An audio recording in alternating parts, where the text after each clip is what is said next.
നമ്മുടെ രാജ്യത്ത് വംശീയ കലാപം തുടങ്ങി വെച്ചതും ഹിന്ദുത്വയുടെ വളർച്ചയെ ഏറ്റവും കൂടുതൽ സഹായിച്ചതും കോൺഗ്രസ് ആണെന്ന് പറയുകയാണ് പ്രമുഖ എഴുത്തുകാരൻ NS മാധവൻ. മൂന്നാമത് നിയമസഭ അന്താരാഷ്ട്ര പുസ്തകോത്സവത്തിൽ മീറ്റ് ദി ഓതർ സെഷനിൽ S ഹരീഷുമായി സംസാരിക്കുന്ന അവസരത്തിലാണ് അദ്ദേഹം ഈ കാര്യങ്ങൾ പറഞ്ഞത്. ഇന്ദിരാഗാന്ധിയുടെ മരണത്തിന് ശേഷം ഡൽഹിയിൽ നടന്ന സിഖ് വിരുദ്ധ കലാപത്തിന്റെയും വംശീയ കൂട്ടക്കൊലയുടെയും എല്ലാം പശ്ചാത്തലത്തിലാണ് പിന്നീട് നടന്ന തെരഞ്ഞെടുപ്പിലെല്ലാം കോൺഗ്രസ് 400-ൽ കൂടുതൽ സീറ്റുകൾ നേടിയതെന്നും NS മാധവൻ പറഞ്ഞു. അന്ന് ചോരക്ക് പകരം ചോര എന്ന കൊലവിളിയുമായി സിഖ് വിഭാഗക്കാരെ തെരഞ്ഞുപിടിച്ച് ആക്രമിച്ചു, കൊലപ്പെടുത്തി. ഇന്ദിരാഗാന്ധിയുടെ മരണം പോലും അറിയാത്ത തീവണ്ടികളിൽ സഞ്ചരിച്ചിരുന്ന ആർമി യൂണിഫോമിലുള്ള സിഖുകാരെ പോലും വെറുതെ വിട്ടില്ല. പ്രധാനമന്ത്രിക്ക് ആദരാഞ്ജലി അർപ്പിക്കാനെത്തിയ സിഖുകാരെയും അക്രമികൾ കൊലപ്പെടുത്തുകയായിരുന്നു. സിഖുകാരുടെ ഉടമസ്ഥയിലുള്ള കടകളും ടാക്സികളുമെല്ലാം തീയിട്ട് നശിപ്പിച്ചു. അധികാരികളും പോലീസും ഇതെല്ലാം നോക്കി നിൽക്കുകയായിരുന്നു. കലാപം ആരംഭിച്ച നവംബർ 1 ഉച്ചയോടെ തന്നെ പട്ടാളം ഇറങ്ങാൻ സജ്ജരായിരുന്നു. പക്ഷേ ഇറങ്ങിയത് വൈകിട്ടാണ്, അതും കലാപം അധികം ബാധിക്കാത്ത സ്ഥലങ്ങളിൽ. ഇന്ദിരാഗാന്ധിക്ക് വെടിയേറ്റതറിഞ്ഞ് യമൻ സന്ദർശനം റദ്ദാക്കി ഇന്ത്യയിലേക്ക് മടങ്ങുകയായിരുന്ന അന്നത്തെ രാഷ്ട്രപതി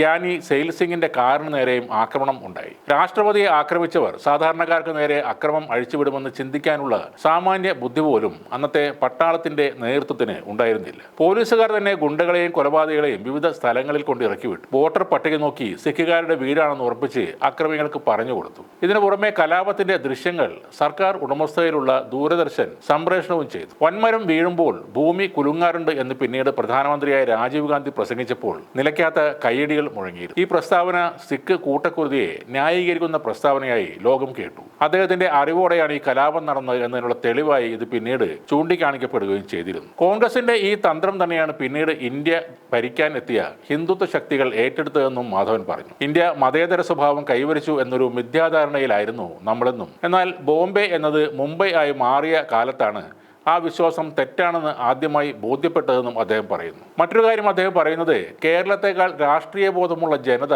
വടക്കേ ഇന്ത്യക്കാരാണെന്നാണ്. അവരുടെ ജീവിത പ്രശ്നങ്ങളിൽ ഒരു വിട്ടുവീഴ്ചയ്ക്കും ഒരു തരത്തിലും അവർ തയ്യാറാകില്ല എന്നതാണ് യാഥാർത്ഥ്യം. കഴിഞ്ഞ ലോക്സഭാ തെരഞ്ഞെടുപ്പിൽ കേരളത്തെക്കാൾ രാഷ്ട്രീയ ബോധത്തോടെ വോട്ട് ചെയ്തത് വടക്കേ ഇന്ത്യക്കാരാണെന്നും മോദി സർക്കാർ വീണ്ടും അധികാരത്തിൽ വരരുതെന്ന് അവർ ആഗ്രഹിച്ചിരുന്നുവെന്നും അതുകൊണ്ട് മാത്രമാണ് BJPക്ക് ഒറ്റയ്ക്ക് ഭരിക്കാനുള്ള അവസരം നഷ്ടമായതെന്നും അദ്ദേഹം പറഞ്ഞു. എന്നാൽ രാജ്യത്ത് നിർഭയമായി എഴുത്ത് തുടരാനാകുന്ന പച്ചത്തുരുത്താണ് കേരളമെന്നും അദ്ദേഹം പറയുന്നു. ചരിത്രം ആസ്പദമാക്കി എഴുതുന്നവർ കുറയുന്നില്ലെന്നും അവർ നിശബ്ദരാക്കപ്പെടുകയാണെന്നും പറഞ്ഞ അദ്ദേഹം ചരിത്ര സത്യങ്ങളെ മായ്ച്ചു കളയാനുള്ള ശ്രമങ്ങൾ ഇപ്പോഴും നടക്കുന്നതായും ചൂണ്ടിക്കാട്ടി. കേരളവും തമിഴ്നാടും പോലെ ചുരുക്കം ചില ഇടങ്ങൾ മാത്രമേ സ്വതന്ത്രമായ എഴുത്ത് അനുവദിക്കുന്നുള്ളൂവെന്നും വടക്കേ ഇന്ത്യയിൽ സത്യം എഴുതുന്നവർക്ക് താമസിക്കാൻ വീട് പോലും കിട്ടാത്ത സ്ഥിതിയാണ് ഇപ്പോൾ ഉള്ളതെന്നും അദ്ദേഹം പറഞ്ഞു. രണ്ടാം ലോക മഹായുദ്ധകാലത്ത് ഇതേപോലത്തെ സ്ഥിതിയായിരുന്നു ഉണ്ടായിരുന്നതെന്നും അന്നത്തെ കൂലിയെഴുത്തുകാരെ ഇന്ന് കാലം ചവറ്റുകുട്ടയിൽ തള്ളിയെന്നും അവരുടെ പേര് പോലും ഓർമ്മകളിലില്ലെന്നും NS മാധവൻ പറയുന്നു. എഴുത്തിലും ചലച്ചിത്രങ്ങളിലും പ്രാദേശിക ഭാഷയുടെ മൂല്യം വർദ്ധിപ്പിക്കാൻ തുടക്കം കുറിച്ചത് MT ആണ്. എല്ലാത്തരം വായനക്കാരെയും തൃപ്തിപ്പെടുത്തിയ എഴുത്തായിരുന്നു MTയുടേതെന്നും